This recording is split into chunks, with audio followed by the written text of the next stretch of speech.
as I'm sitting here drinking my wine on a Monday night, I want to talk to you about tradition. No other sport respects its history like NBA basketball, and you should be drinking wine for that shit.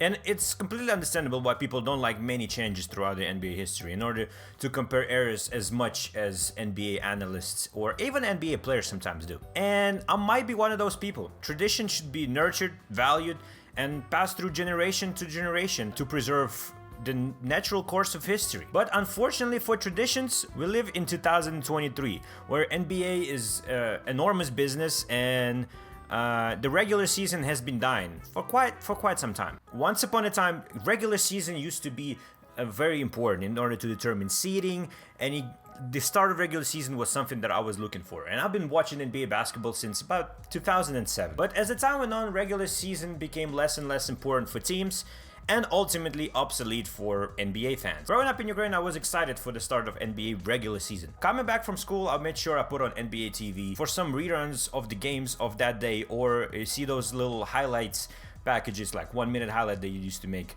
back in the day. I don't even know if they make them anymore, but those used to be fire. I was interested in how every team was doing, and ultimately I was very excited for the MVP race. The first one I remember was like Derrick Rose year, when Derrick Rose won, and I wanted Derrick Rose to win so bad because that Chicago Bulls team were so exciting, and regular season was very fun to watch that year. Unfortunately, as the time passed, a couple things happened. As the travel gets easier, playing away gets easier and easier. Thus, it makes playing away playoff series less difficult?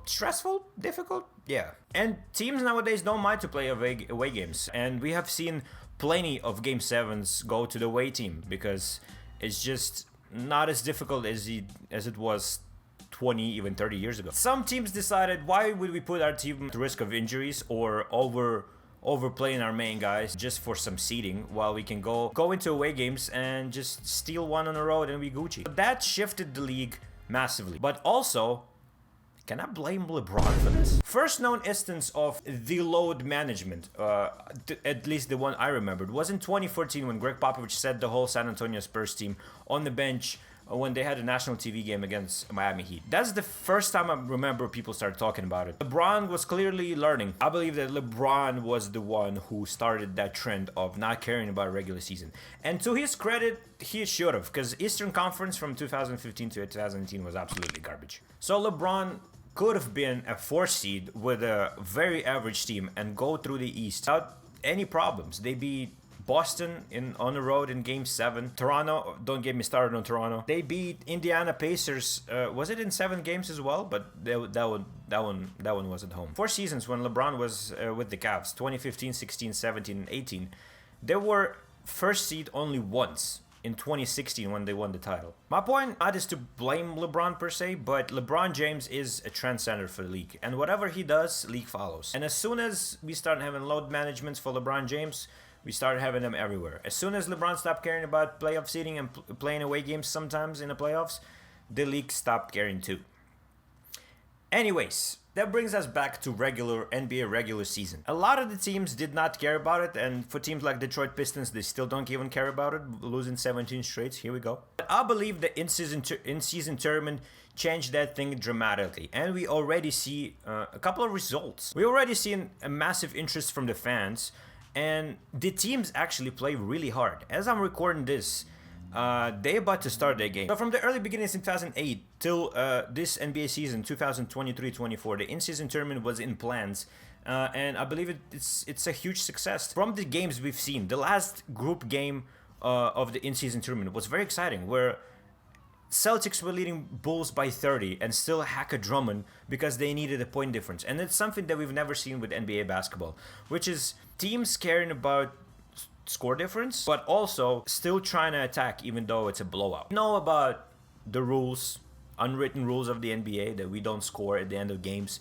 to not humiliate the other teams. But European system proved that if you have a difference in points, it can actually make those late game blowouts a little bit interesting. Yeah, of course, it means that stars are going to be playing longer and at the risk of injuries, but if you need the point difference, why not? Or your bench has to do the thing. So, what am I trying to get at? NBA in-season tournament is an amazing thing. The only thing that sucks are the courts, but let's see what kind of Las Vegas court they come out with. If the court has red, you can sign me up to never watch the basketball games from there because it is absolutely disgusting. The only court I like was the Bucks because it looks normal. Lakers kind of sick. OKC was okay. Indiana was weird because I don't think that's their colors, but Indiana Pacers look like, for me, they're favorites because, oh, holy shit, that team can score the ball and it's one game elimination tournament and they can do a whole lot. Tyrese Halliburton, this is for you. But the idea with courts is kind of interesting because you watch the game visually and you can tell, oh, this is an in-season game tournament. The court is absolutely disgusting, so we in for a treat. But yeah, if it makes LeBron James play harder in the beginning of November through December, I'm absolutely all in for it. And NBA's in-season tournament is one of the best ideas the NBA has had in a while. It's that kind of change of tradition that was required in order to keep the interest, because at the end of the day, NBA is a business and business needs to make money. Let me know what you think about the in-season tournament. Do you like it? Do you dislike it? And let me know what kind of other weird ideas can NBA implement to make the regular season matter again. I'll see you in the next video. Peace.